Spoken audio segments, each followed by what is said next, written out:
Alors on continue et donc dans cette vidéo ça va être crucial puisqu'on va s'attaquer à de la logique. Donc la logique, donc là pour l'instant on a nos components qui est prêt, mais là maintenant ça va être la logique et donc on va isoler tout ça dans un dossier qui va concerner donc le contexte.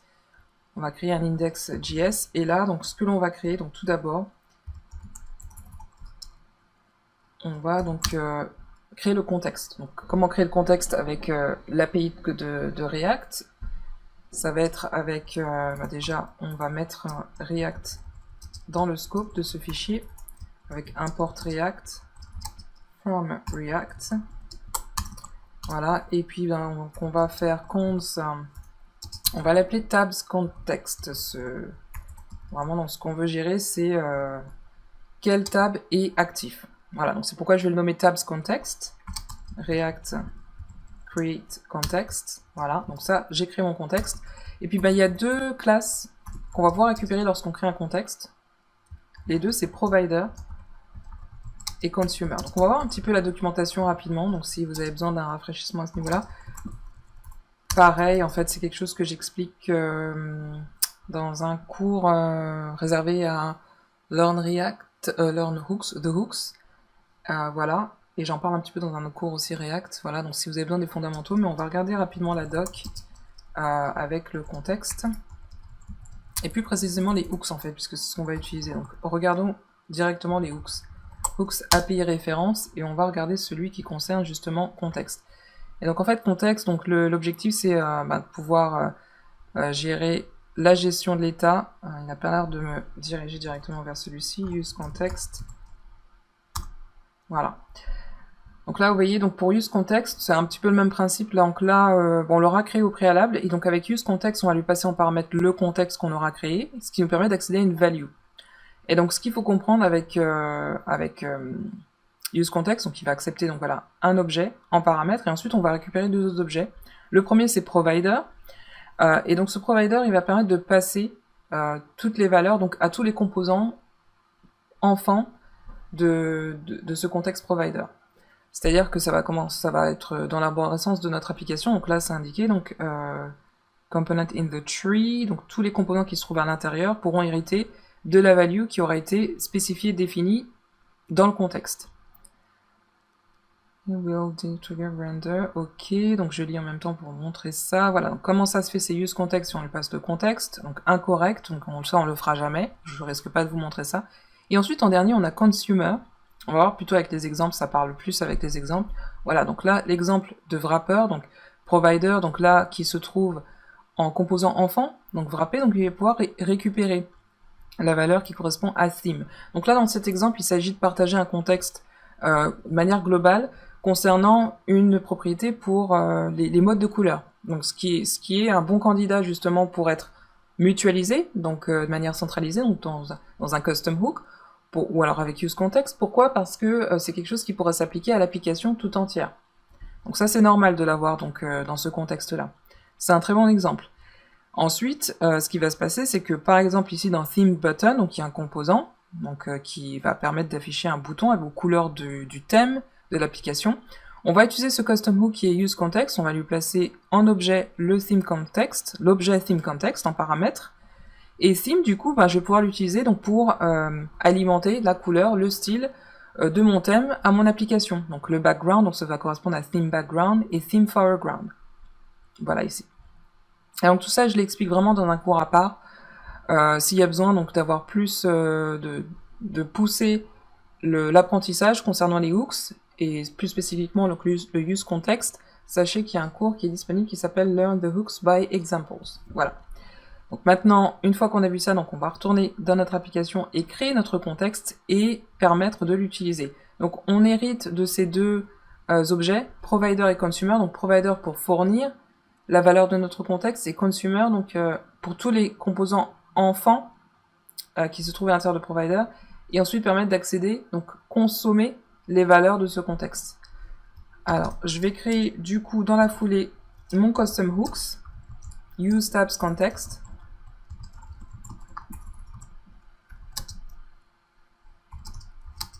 Et alors, ce que je vais faire à l'intérieur, c'est utiliser... Alors, j'oublie le const.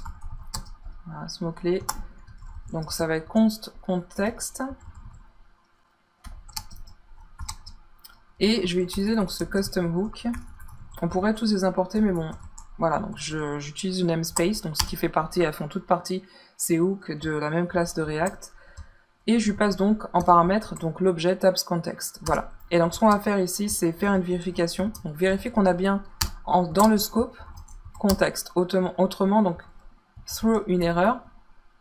Donc ça c'est pour indication à l'utilisateur, en l'occurrence donc le développeur qui a eu donc une mauvaise application donc du contexte, c'est-à-dire que contexte doit toujours être wrappé dans un provider. Donc ce que je vais indiquer dans le message d'erreur, donc context should be used within provider. Voilà, donc c'est ce que je vais indiquer. Et puis à l'issue de quoi, donc si ça matche pas ici, si la condition ici n'est pas true, on va simplement retourner le contexte. Voilà, donc ça ce sera avec use tabs context. Alors dans la foulée on va créer le provider, puisque le provider c'est ce qui va permettre de fournir. On peut inclure de la logique dans le provider, donc s'il y a besoin de faire du state dérivé, faire des transformations, d'état, etc. Donc ça peut se faire ici. Et donc là, on va pas oublier les children, parce que c'est-à-dire que là, ce qu'on va faire avec ce provider, c'est wrapper tous les composants donc children qui se trouveront à l'intérieur. Alors, je vais penser à un truc, c'est importer de suite. Non, je vais aller dans l'ordre. Je vais d'abord commencer par vous montrer quel état on attend, en tabs provider. Alors, si on revient dans components, ici, on avait vu plus en détail ici, d'ailleurs tabs, c'est ce qui nous intéresse, donc on a un lien. Les actions que l'on s'attend à faire donc dans ce lien, c'est pouvoir cliquer sur un lien, donc sur un onglet, pour mettre à jour le panel actif qui doit être affiché avec la couleur correspondante. Donc on a cette action active, on a ce state à gérer, c'est ce que l'on va gérer dans notre contexte, et on va commencer par le faire au moyen de...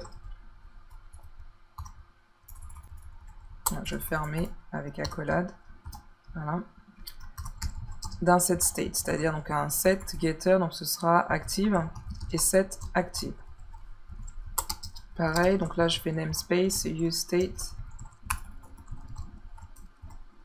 Donc là au départ, donc on n'aura pas de... Oui, on peut avoir une valeur par défaut, d'ailleurs je vais mettre 0. Donc ce sera la première table qui par défaut sera active. Hein. Comportement qu'on retrouve partout d'ailleurs, donc le premier lien c'est celui qui est active. Pareil pour cet exemple de tab. Juste en dessous, on va rajouter une fonction qui servira donc à mettre à jour, update active, comme on a vu. Il prendra un paramètre qui sera index,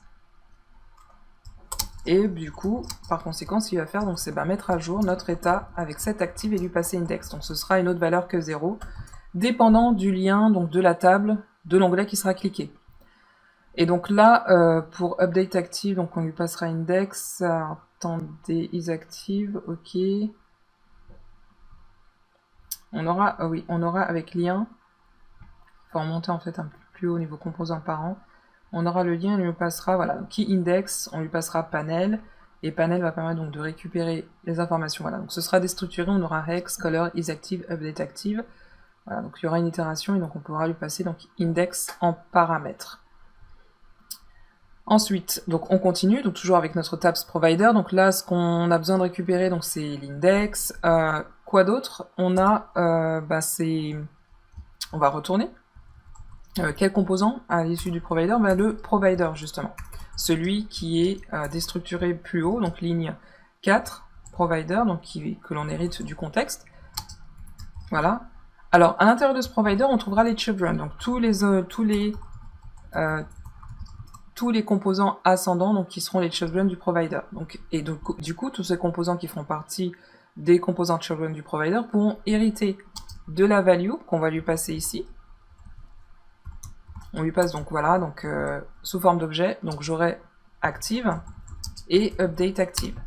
Autre chose que j'aimerais lui passer en information, donc c'est pas tout, puisqu'on a les couleurs ici, des couleurs qu'on a mis donc, dans un fichier à part, donc je vais importer dans mon contexte.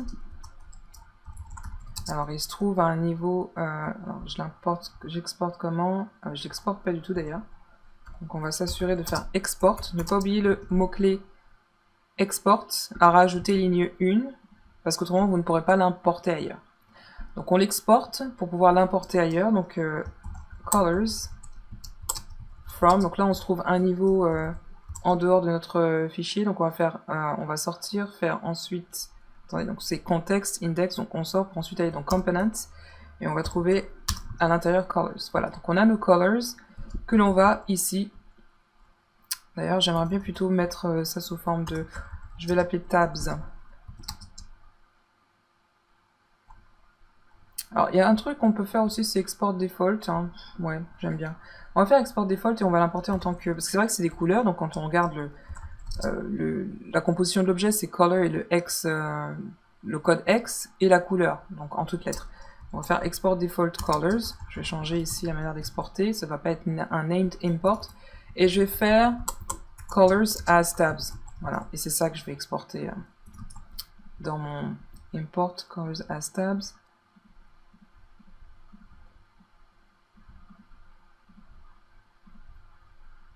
Alors, un doute sur la manière d'exporter et d'importer. J'ai un doute et il me semble qu'on le fait comme ça. Tac. Et du coup, je vais wrapper tout ça entre accolades, ce qui devrait être bon. Niveau syntaxe, voilà, ok, ça marche. Ok, donc là, bah du coup, donc j'étais très bien au début. Donc je reviens à l'exemple du début, donc c'est export const. Ce sera un named import et on va préciser as tabs. C'est-à-dire que moi, je choisis de l'importer en tant que tabs. Et c'est comme ça que je vais du coup l'importer ailleurs, donc lorsque j'aurai accès à mon contexte. Voilà, donc première chose, export const tabs provider que l'on va exporter. D'ailleurs, c'est celui qui sera export default. Alors c'est pas tout, on n'a pas fini au niveau de tabs provider. On va quand même déjà, d'ores et déjà, donc wrapper le composant qu'il est nécessaire de wrapper, donc c'est-à-dire l'ensemble de notre application, puisque en fait c'est quand on comprend bien, c'est un contexte qui doit être auquel on souhaite pouvoir accéder partout dans notre application à partir de n'importe quel composant. Donc c'est pourquoi on va faire ici, on va le wrapper, donc ça va être tabs provider que l'on importe from contexte et c'est tout. Et là donc du coup à ce niveau là donc ce sera ici il sera parent de mon composant app, voilà, donc là, qui est fait.